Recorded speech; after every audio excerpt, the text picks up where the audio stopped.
بسم الله الرحمن الرحيم قل أوحي إلي أنه استمع نفر من الجن فقالوا إنا سمعنا قرآنا عجبا يهدي إلى الرشد فآمنا به ولن نشرك بربنا أحدا وأنه تعالى جد ربنا ما اتخذ صاحبة ولا ولدا وأنه كان يقول سفيهنا على الله شططا وأنا ظننا أن لن تقول الإنس والجن على الله كذبا وأنه كان رجال من الإنس يعوذون برجال من الجن فزادوهم رهقا وأنهم ظنوا كما ظننتم أن لن يبعث الله أحدا وأنا لمسنا السماء فوجدناها ملئت حرسا شديدا وشهبا وأنا كنا نقعد منها مقاعد للسمع فمن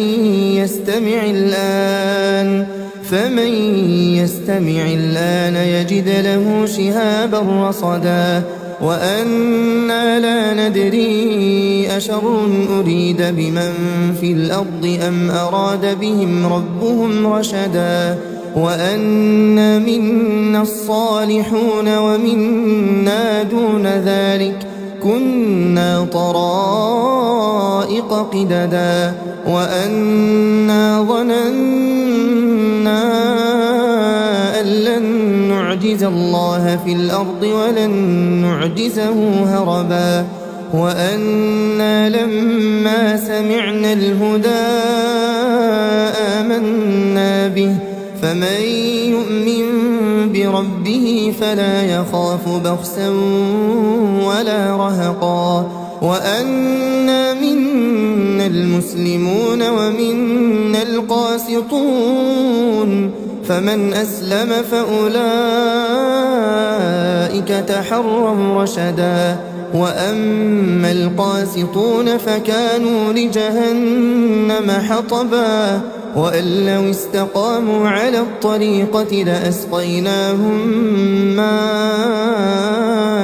غدقا لنفتنهم فيه ومن يعرض عن ذكر ربه يسلكه عذابا صعدا وأن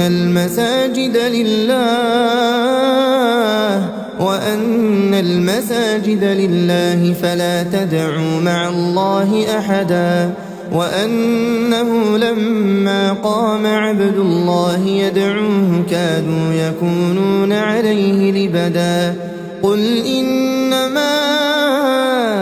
أدعو ربي ولا أشرك به أحدا قل إني لا أملك لكم ضرا ولا رشدا قل إني لن يجيرني من الله أحد ولن أجد من دونه ملتحدا إلا بلاغا من الله ورسالاته ومن يعص الله ورسوله فإن له نار جهنم خالدين فيها أبدا حتى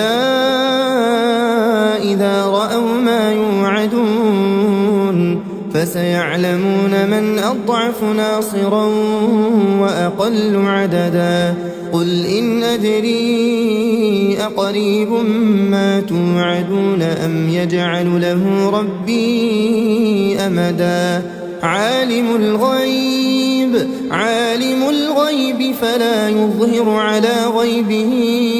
أحدا إلا من ارتضى من رسول فإنه يسلك